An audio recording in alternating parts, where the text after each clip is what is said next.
Amis du Saint-Esprit, bonjour. Voici le troisième épisode de la préparation à la confirmation. Faut-il aller se confesser avant de recevoir le sacrement de la confirmation? Oui, oui, oui. Et voici pourquoi.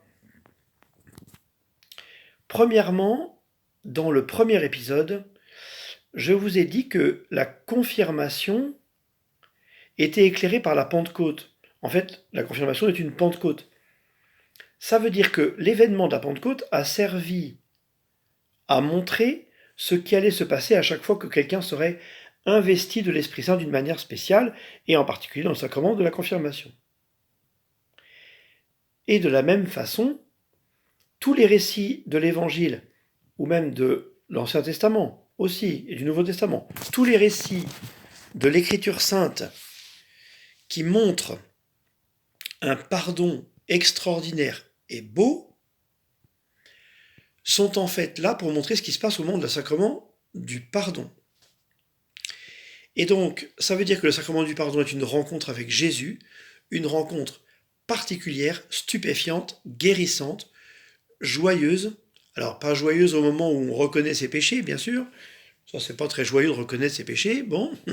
Mais, par contre, une fois que le pardon est donné, on sent, on sait, enfin on sait en tous les cas, la tendresse de Dieu, la guérison qui vient de Dieu, le pardon qui vient de Dieu par Jésus, Jésus qui est Dieu.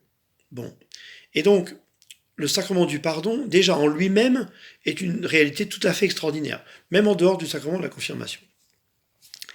Ça, c'est la première chose. La seconde, c'est que dans le second épisode, je vous ai parlé de la question de l'Esprit Saint, qui est le point commun des 7 sacrements. Et donc ça veut dire que le Saint-Esprit, par le sacrement du pardon, prépare le terrain, nettoie tout ce qui doit être nettoyé, guérit ce qui doit être guéri dans l'âme de la personne, avant de descendre dans le sacrement de confirmation avec une puissance et une efficacité tout à fait extraordinaires. De la même façon que lorsque vous entrez dans votre chambre et que celle-ci est dans un désordre incroyable, vous retrouvez plus difficilement vos affaires, vous êtes moins efficace dans votre journée, dans votre travail, etc. Bon, l'image est faible par rapport à la confirmation, mais enfin, malgré tout, il y a quelque chose de ça.